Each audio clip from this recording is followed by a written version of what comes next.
Welcome to Coffee with a Therapist, where Jenny drinks sparkling water because it is 5:30 p.m. at night and she cannot drink coffee and then always expect to go to bed. Sometimes I still do. I don't know if any of y'all are like that, where like you could still sleep even if you drink caffeine, but I don't like to gamble with my sleep, so sparkling water it is. Grateful to be here. I am here to talk about episode 2 of Netflix's Ultimatum. Man, this one was juicy. If you've already watched it, you know exactly what I'm talking about, but I'm gonna dig right into it. And I'm gonna tell you guys what my thoughts were about the picks before they did the picking. I was obviously wrong. I don't know anybody who could have accurately guessed all of that, just saying, but if you did, you are a miracle worker. I took more synthesized notes. That's how serious I get. All right. Starts out with Miss Alexis. She is a character. I think what's most interesting to me about Alexis is she definitely, I can sense that she doesn't have a strong sense of who she is, and she really struggles if anything brushes up against that strong sense of who she thinks people should see her as, especially with Colby. I actually thought Colby did a really good job of giving it to her straight and not sugarcoating it, but also not being a jerk about saying, hey, I'm not attracted to you, I'm not interested. And I think she took it pretty poorly. That I just think it's not in her own self-narrative that she can hear other people say that she's not attractive. Like, that is too threatening to her sense of security and confidence.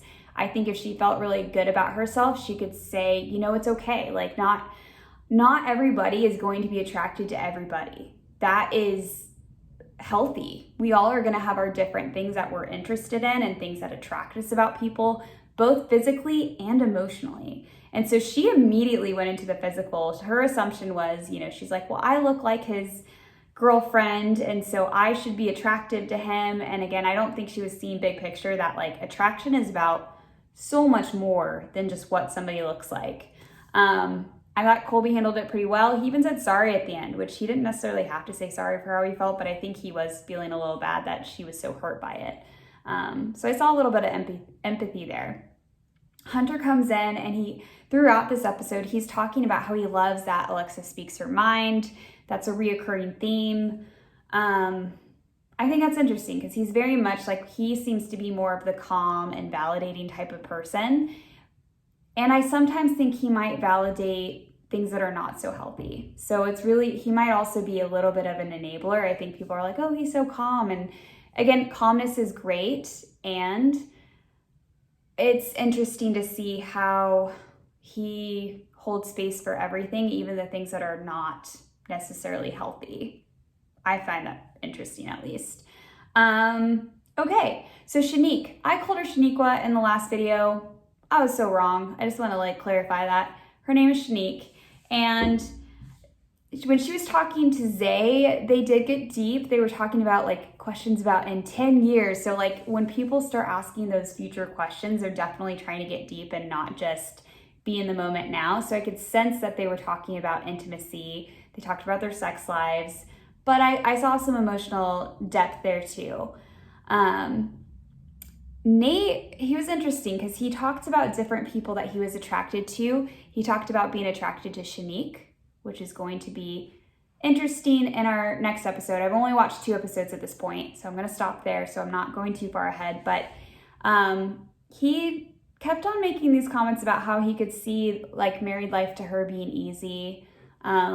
He said, he could also see it being easy with April, who also wants kids, that they, connect on that. She has made it very clear that she wants to be a mom. That feels like a big part of her identity and what she is looking for.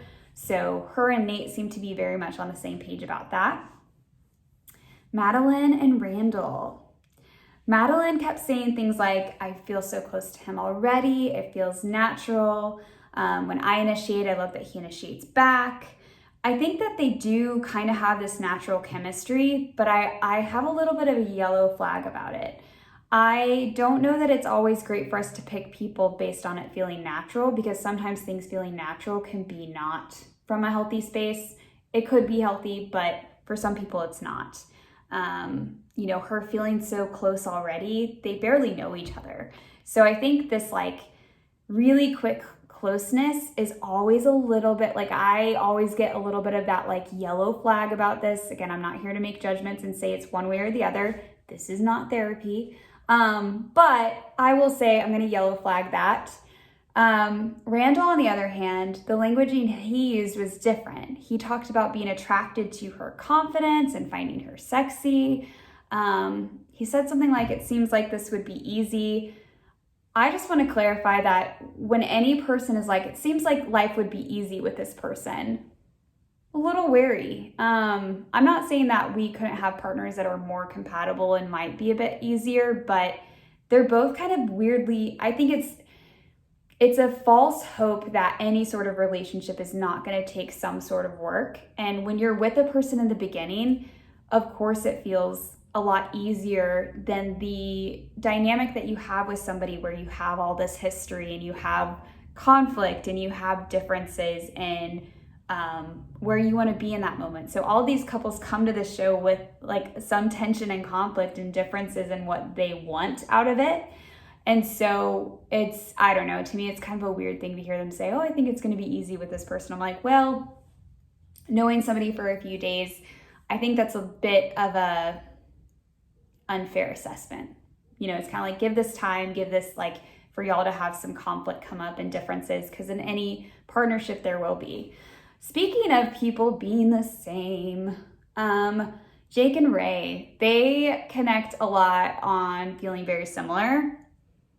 I think that's also, I'm just making a prediction. I think that it's going to be interesting to see how they navigate when they are not the same, when they don't feel the same about something. So I think this easiness is a bit, I don't want to say false, maybe that's not the right word, but I think what truly shows emotional maturity in a couple is how they handle their differences and not expecting or needing their partner to feel exactly the same way that they do.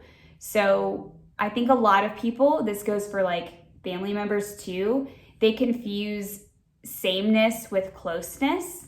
And so right now I feel like Jake and Ray are really confusing sameness with closeness, and it's almost like they kind of have to be the same, and maybe a weird pressure on that. I want to see how things evolve when there are differences, because they are not the same human, and that's a healthy thing. They're not supposed to be the same people, and sameness does not mean closeness. Actually, true intimacy and closeness is shown when people can be different and hold space for each other. Hunter and April. So I do want to briefly talk about April's response to Jake sharing with her, like, you know, I do think it's genuine for Jake that he is feeling a sense of relief seeing what it's like to be with somebody who does think about him and consider his views and is less self-focused. I do think April may struggle with that. And so I thought she did okay at like receiving that to an extent.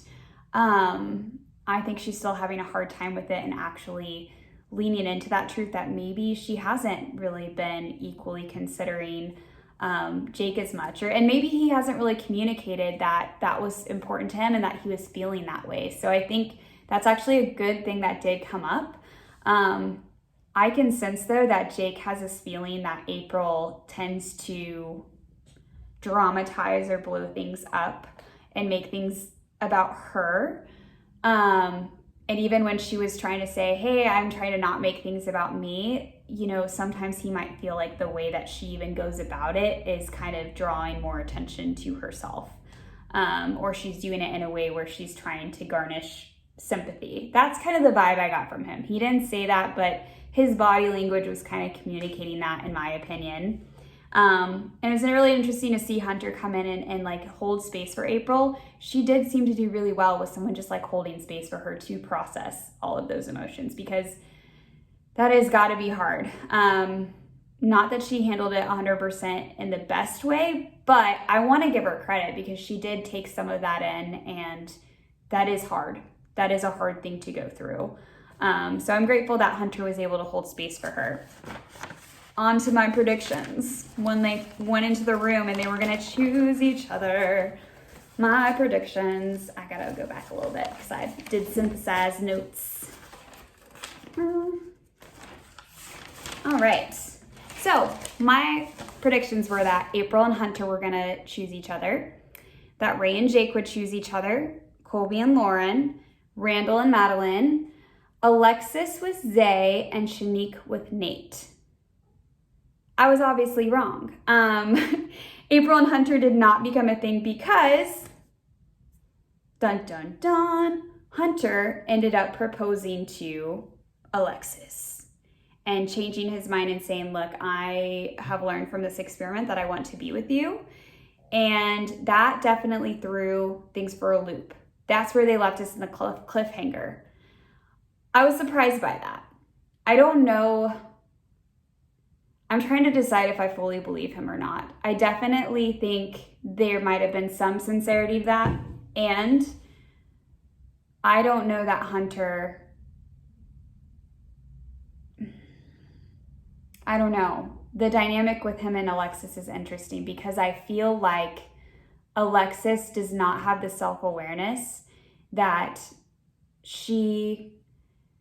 I wish that she could develop a bit more confidence in herself. Like, not from a place of, I'm so good and I'm so bad, like, people should love me, but like, just like a genuine, like, confidence in herself where she doesn't kind of like project that onto others and have a hard time accepting people when they share how they really feel with her. I think people are going to have a hard time really connecting with her, including Hunter, and really saying how they truly feel because she can be so stubborn in how she feels and upset about people not seeing things the way that she does. So I want that growth for her. I'm not sure if that's going to happen if Hunter's just like, sure, I'll marry you and let's just like move on from here. I think Hunter's a little bit avoidant, and that might have been really kind of what spurred that. Additionally, Shanique chose Zay, so I was wrong about that, but I really appreciated seeing that dynamic. I felt like they were both saying, hey, like, I emotionally connect with you. Let's see what we can do with this emotional connection and kind of move forward in this whole process. Before I wrap up on episode 2, I just want to say, I think what's interesting is when it came down to this really like intense scene where they're all at the table choosing other people, you could tell that the people that had created the ultimatum because they were really trying to control what their partner did became very uncomfortable and would say things like, I hope I don't regret this. I think you could start to see people's true intentions, and people started to realize that for themselves. I'm not saying they necessarily knew that going into this process, but I think for some people, they ultimately wanted to control the outcome of what their partner would do. It wasn't as open as they wanted it to be, where they're like, sure, well, let's go with whatever is actually best for the both of us. I think they did it with the intention that this would shift their partner only in one direction. They weren't really open to the possibility that it might be both, or that, you know, for them, that they don't want to be with a person who doesn't want to be with them. I don't think that they really are grounded in that self-loving truth. And there's different reasons and insecurities and trauma that might be the cause of that. But it's just something I noticed that as we get into these like hot seat moments, you start to see that come out in certain people where truly they're really struggling with that. So I'll leave you guys with that as far as episode 2. I will dig into episode 3 mañana. Bye, y'all.